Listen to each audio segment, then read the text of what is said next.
क्या होगी, एक कॉम्बिनेशन रिएक्शन। तो अब हम लोग आगे चलते हैं, डीकंपोजिशन रिएक्शन। देखिए अब डीकंपोजिशन रिएक्शन एनसीईआरटी में बहुत ही एम्बिगुअस तरीके से दी हुई है, मैं आपको बहुत ही अच्छे से समझाऊंगा। तो डीकंपोजिशन रिएक्शन में 3 टाइप की आती हैं, हीट से, लाइट से और इलेक्ट्रिसिटी से। ये जस्ट अपोजिट होगा कॉम्बिनेशन रिएक्शन का। कॉम्बिनेशन में 2 से 1 बनता है, कंबाइन कॉम्बिनेशन में आपको क्या दिख रहा है, कंबाइन, तो कंबाइन होके एक प्रोडक्ट वो बना लेते हैं। डीकंपोज यानी कि ब्रेक डाउन, तो इसमें ब्रेक डाउन होगा। अब लेकिन एजेंट 3 हो सकते हैं, या तो हीट से या लाइट से या इलेक्ट्रिसिटी से, जिससे 2 या 2 से ज्यादा प्रोडक्ट्स में वो ब्रेक हो जाएगा। तो अब हम लोग आगे के लेक्चर में यानी कि आगे के पार्ट में हम लोग देखने वाले हैं कि किस किस टाइप की डीकंपोजिशन रिएक्शन हमें देखने को मिलती है। मैं अपना बेस्ट ट्राई कर रहा हूँ बहुत सारे डायग्राम्स को और इमेजेस को यूज करके आपको समझाने की। तो डीकंपोजिशन रिएक्शन में पहला टाइप है थर्मोलाइटिक। देखिए लाइटिक आपको वर्ड्स को ब्रेक करके समझना आना चाहिए। मान लो आपके सामने थर्मोलाइसिस वर्ड लिखा हुआ और अब आप देखने लग गए ये कौन सी बला का नाम है, आप उसे बला की तरह मत देखिए, उसे तोड़ने की कोशिश कीजिए। Thermo heat, lysis break down. तो अब आप इसको अलग अलग कर लीजिए। थर्मल लाइसिस यानी हीट की प्रेजेंस में जब ब्रेक डाउन होगा तो इसे हम लोग थर्मोलाइसिस कहेंगे। थर्मोलाइटिक डीकंपोजिशन, तो इसमें क्या हो रहा है, मर्क्यूरिक ऑक्साइड यानी कि HgO, HgO जो है वो ब्रेक हो रही है प्योर मर्क्यूरी में, यानी कि Hg plus half of O2। अब मैंने हाफ क्यों लिखा, क्योंकि तो मुझे पूरा 2 से इसको रिएक्शन को मल्टीप्लाई करना पड़ता। तो रिएक्टेंट और प्रोडक्ट, अब आपको दिख रहा है रिएक्टेंट 1 है, प्रोडक्ट 2 या 2 से ज्यादा हो सकते हैं, यहाँ पर 2 है। तो ऑक्सीजन इसमें से इवॉल्व हो रहा है, यहाँ पे ढंग से दिख नहीं रहा है लेकिन यहाँ पे गैस इवॉल्व हो रही है। तो मैं यहाँ पर इसके साथ में ब्रैकेट में ये भी लिख सकता हूँ, यहाँ पर Hg के आगे ध्यान रहे मैं लिक्विड लिखने वाला हूँ और ये सॉलिड स्टेट में होता है। Hg मर्क्यूरिक ऑक्साइड जो होती है वो सॉलिड स्टेट में होती है, लेकिन जो मर्क्यूरी होती है वो लिक्विड होती है और ऑक्सीजन गैसियस स्टेट में। तो हमने यहाँ पर बहुत सारी चीजों को यूज किया और इसके ऊपर मैं एक छोटा सा ट्राइंगल और बना देता हूँ।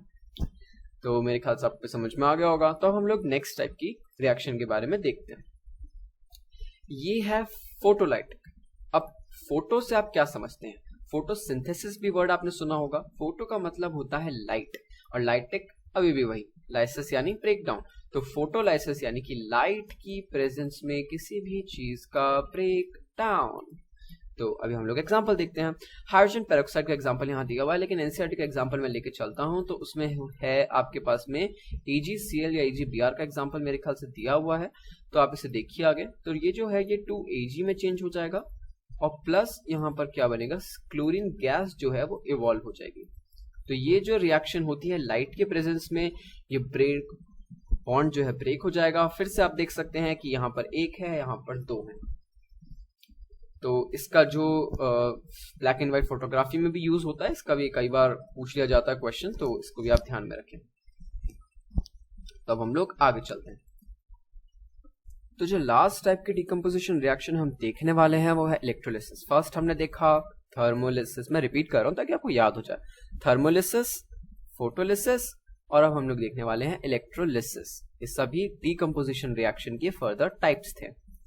तो एनसीईआरटी में सब दिए हुए हैं, ये ना सोचिए कि मैं आपको एक्स्ट्रा बता रहा हूँ। तो अभी हम लोग स्टार्ट कर रहे हैं इलेक्ट्रोलिसिस के बारे में। इलेक्ट्रोलिसिस होता है इलेक्ट्रिसिटी की प्रेजेंस में ब्रेकडाउन। तो H2O का मॉलिक्यूल आप जानते हैं कुछ इस टाइप का होता है, यहाँ पर O है, इसके साथ में H जॉइन है, इधर H जॉइन है। तो इलेक्ट्रिसिटी के प्रेजेंस में ये वाला बॉन्ड ब्रेक हो जाएंगे और H2 गैस और O2 गैस रिलीज हो जाएगी। इस रिएक्शन को हम कुछ इस तरीके से रिप्रेजेंट करेंगे।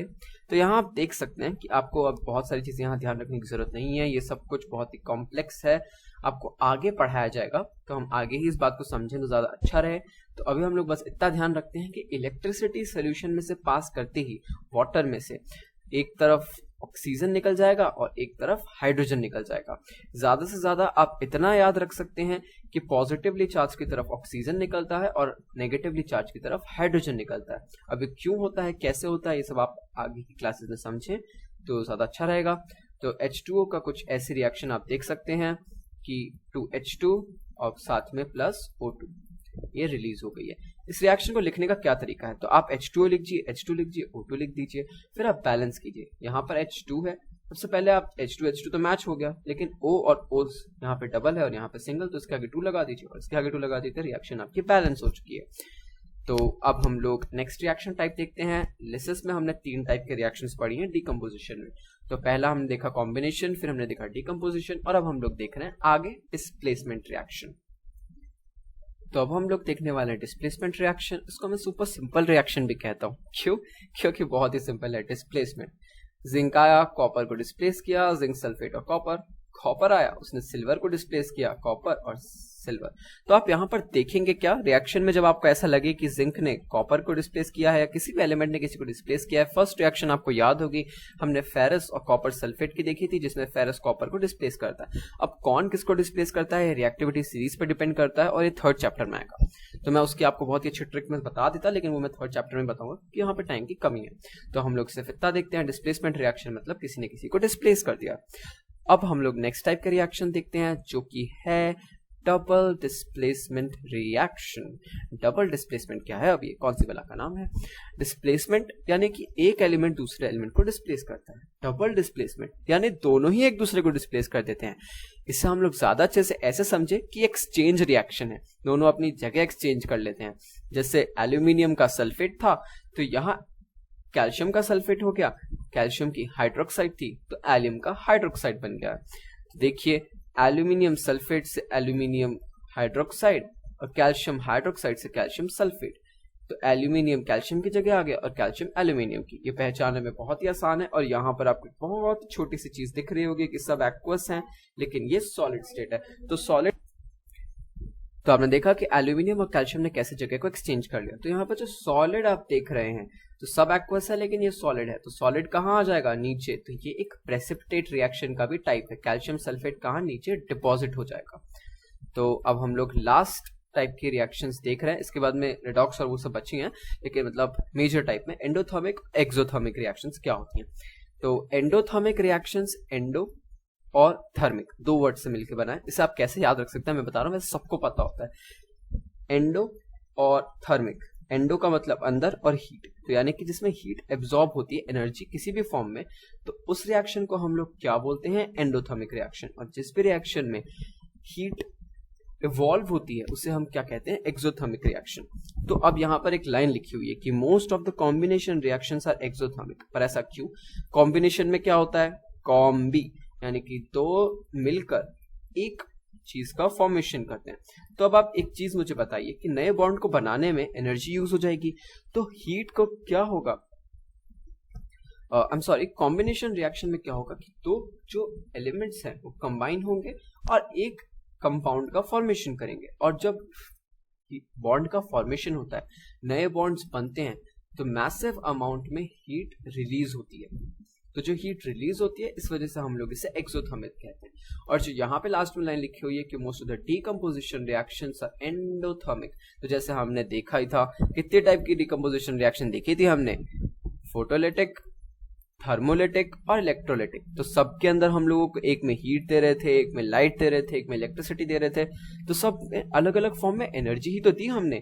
तो आप अच्छे से ध्यान रख सकते हैं, डीकंपोजिशन एंडोथर्मिक और कॉम्बिनेशन एक्सोथर्मिक। ये यूजुअली है, कुछ एक्सेप्शन आपको मिल जाएंगे, लेकिन मोस्ट ऑफ द केस में कॉम्बिनेशन हमेशा एनर्जी को रिलीज करेंगे। जैसे आप यहाँ देख सकते हैं, कॉम्बिनेशन रिएक्शन तो नहीं है, एक डिस्प्लेसमेंट रिएक्शन है। इसमें तो मैसिव अमाउंट में हीट रिलीज होती है। ये 3rd चैप्टर में आपके डिटेल में रिएक्शन आएगी, इसको थर्माइट रिएक्शन बोलते हैं। और यहाँ पर जो है ये कंबशन रिएक्शन है। कंबशन रिएक्शन में वैसे यूजुअली हीट इवॉल्व होती है। तो अब हम लोग आगे चलते हैं last part of the lecture की तरफ। अब हम लोग देखने वाले हैं प्रेसिपिटेशन रिएक्शन, जिसमें एक इनसॉल्युबल कंपाउंड बनेगा। अब इनसॉल्युबल से क्या मतलब है? जो नीचे जाके डिपॉजिट हो जाएगा, तो उसे हम लोग क्या कहते हैं? प्रेसिपिटेशन रिएक्शन, जिसमें 2 सॉल्युबल सॉल्ट्स आके कंबाइन होंगी और एक प्रेसिपिटेट फॉर्म होगा। अब जो मैंने नीचे रिएक्शन यहाँ ली है, ये आपके एक्सपेरिमेंट्स में, साइंस के एक्सपेरिमेंट्स में आती है, तो इसका प्रैक्टिकल क्वेश्चंस भी बनते हैं। ये एनसीईआरटी में भी गिवन है, ये सुपर इंपॉर्टेंट रिएक्शन है। तो उसमें क्या हो रहा है? लेड नाइट्रेट का जो सोल्यूशन था, उसमें पोटेशियम आयोडाइड मिला रहे हैं, लेड नाइट्रेट, और हम उसमें क्या मिला रहे हैं? Potassium iodide. दोनों ही एक्वस हैं, यानी कि सॉल्युबल इन वाटर। फिर बनता क्या है? Potassium nitrate. तो ये किस तरह की रिएक्शन हुई?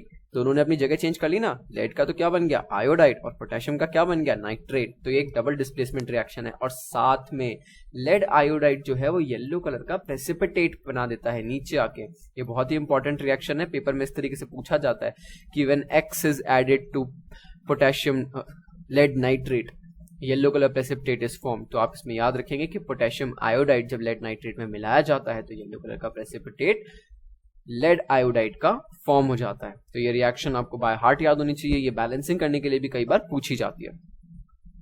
तो अब हम लोग नेक्स्ट टाइप के रिएक्शंस पे जाते हैं, रेडॉक्स। अब देखिए ये जो रेडॉक्स रिएक्शंस हैं कई बच्चों को बहुत ज़्यादा इसमें प्रॉब्लम आती है और मतलब आनी भी चाहिए क्योंकि 11th क्लास में ये बहुत डिटेल में अलग ही चैप्टर होता है रेडॉक्स का ही।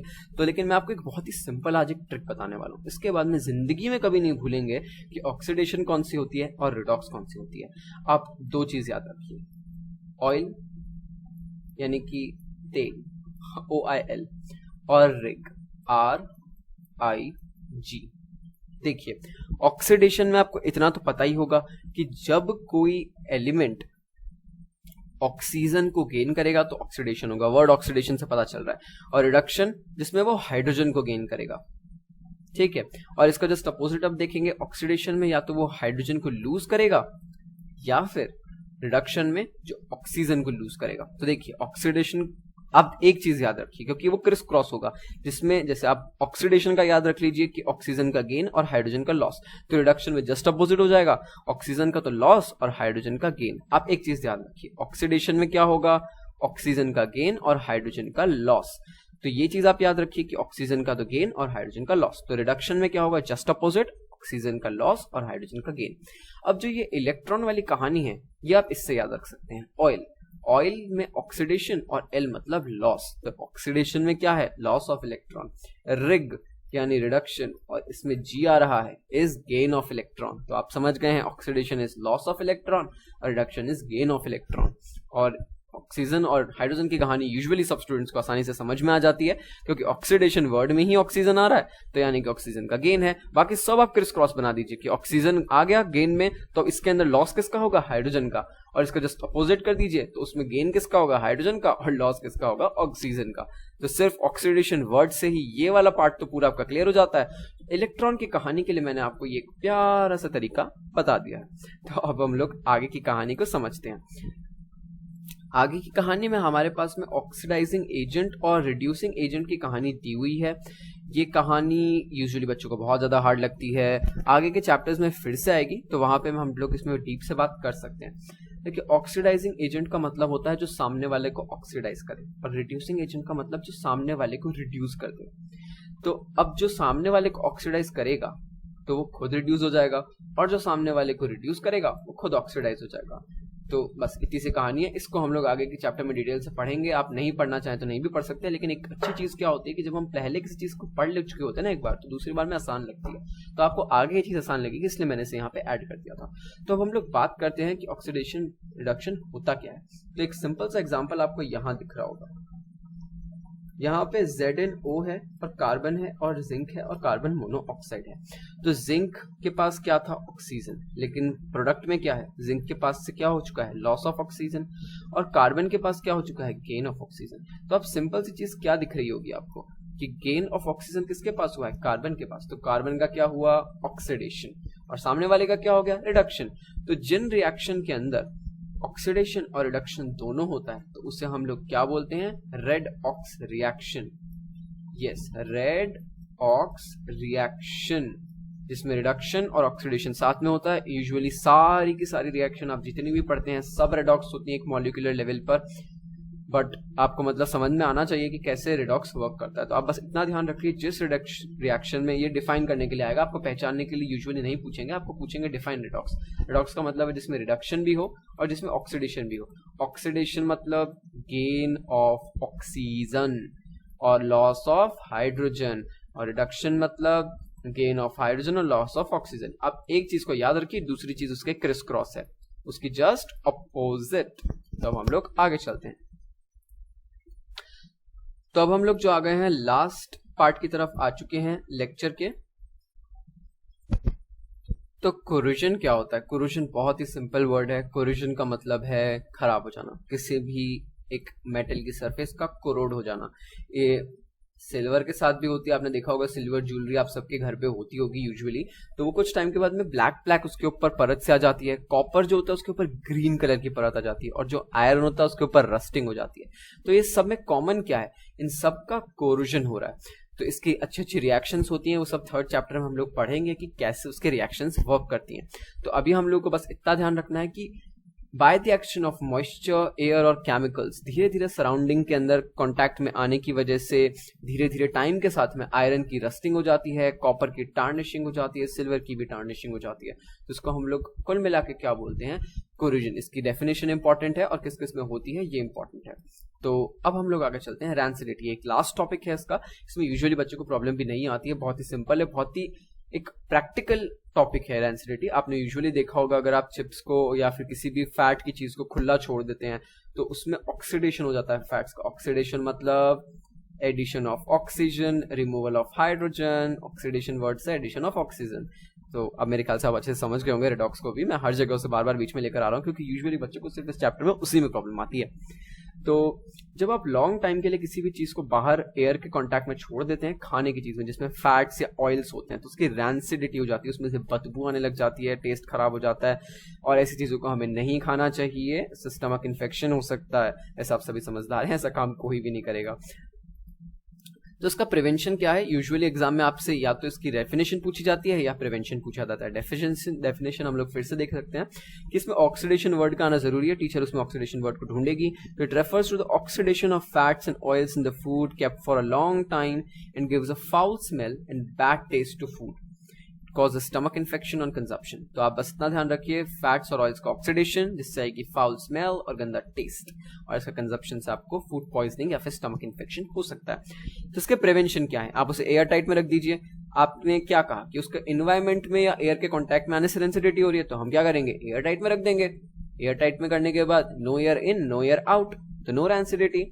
या फिर आप नाइट्रोजन के पास हाथ पैक कर दो। तो अब देखिए ऑक्सीडेशन किसकी वजह से होता है, एडिशन ऑफ ऑक्सीजन।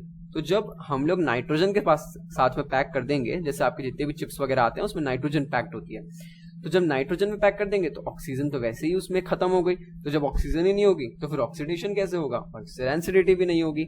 रेफ्रिजरेशन एक अलग तरीका है, फ्रिज में हम लोग यूजुअली रखते हैं खाने को खराब होने से बचाने के लिए, या फिर हम उसमें एंटीऑक्सीडेंट्स और प्रिजर्वेटिव्स डाल देते हैं।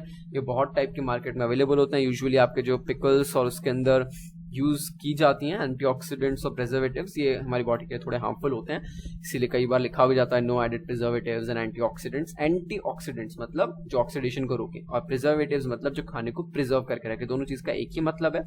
तो हमने इस चैप्टर में क्या क्या देखा, केमिकल चेंजेस क्या होते हैं, फिजिकल चेंजेस क्या होते हैं, कैसी केमिकल रिएक्शंस होती हैं, कितनी टाइप की होती हैं, कॉम्बिनेशन और decomposition, endothermic, exothermic, single displacement, double displacement, redox हमने अच्छे से समझ लिया है, हमने रैंसिडिटी को भी अच्छे से समझ लिया और हमने कोरोजन भी समझ लिया। ये चैप्टर आप लोगों का क्लियर है। आप सभी के जितने भी मार्क्स आए वो मुझे कमेंट सेक्शन में जरूर बताएं, और अगर आपको वीडियो अच्छा लगा हो तो मुझे जरूर बताएं ताकि मैं आगे भी ऐसी वीडियोस बनाता रहूं। तो थैंक यू।